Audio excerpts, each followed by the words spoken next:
में धोया गया पाप कहाँ जाता है, इसके बारे में हम जानेंगे। तो सभी लोग, हम लोग जो जाते हैं गंगा जी में स्नान करते हैं, तो तुम लोग का पाप धुआता है। एक ऋषि महात्मा जो थे तपस्या किए कि आखिर गंगा जी में हम लोग नहाते हैं तो क्या गंगा जी पापी बन जाती है? इसी को जानने के लिए महादेव जी के पास गए, तपस्या किए। महादेव जी प्रकट हुए, तो महादेव जी प्रकट हुए तो उनसे सवाल किए कि गंगा जी में हम लोग जो नहाते हैं तो क्या पापी का धारी बनती है?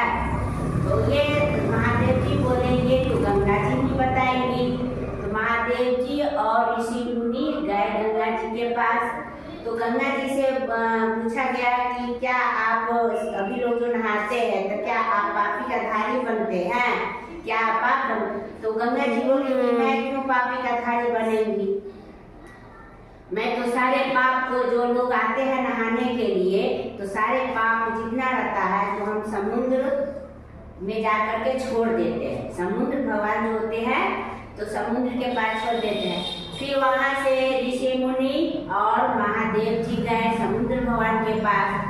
तो समुद्र जी से पूछे क्या अभी? समुद्र भगवान ने बोले मैं तो भाप बन के मैं आकाश में छोड़ देती हूँ।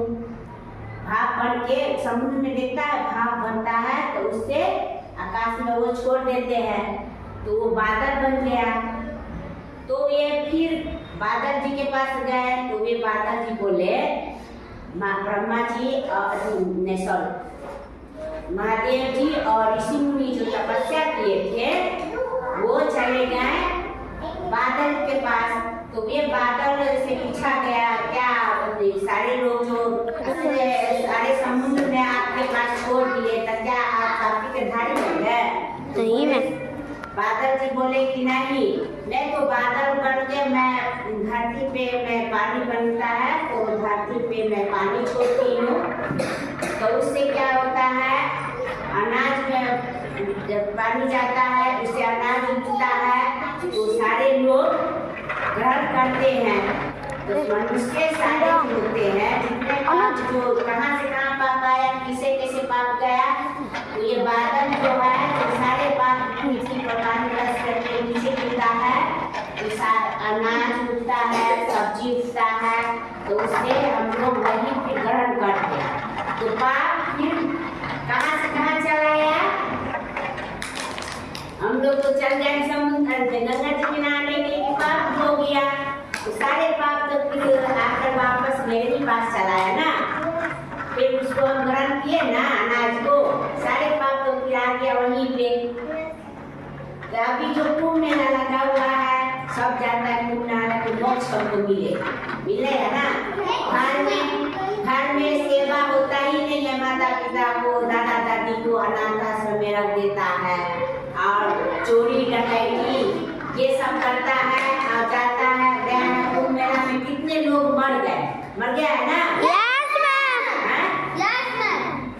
तो ये सब गए पाप धोने के लिए कि मेरा मोक्ष मिल जाएगा। ये सब हिलाने ना पिता को सेवा करो वहीं पर तुम्हारा मोक्ष मिलेगा। सबसे बड़ा चीज क्या है? माता पिता का सेवा करो। क्या है? माता पिता का सेवा करना। बड़े हो जाते हैं, माँ बाप बूढ़े हो जाते हैं तो सोचते हैं ये बेकार की ये है, फालतू की ये है। माँ बाप को अनाथ आश्रम में देता है, कहीं रोड पर जाकर छोड़ देता है ना।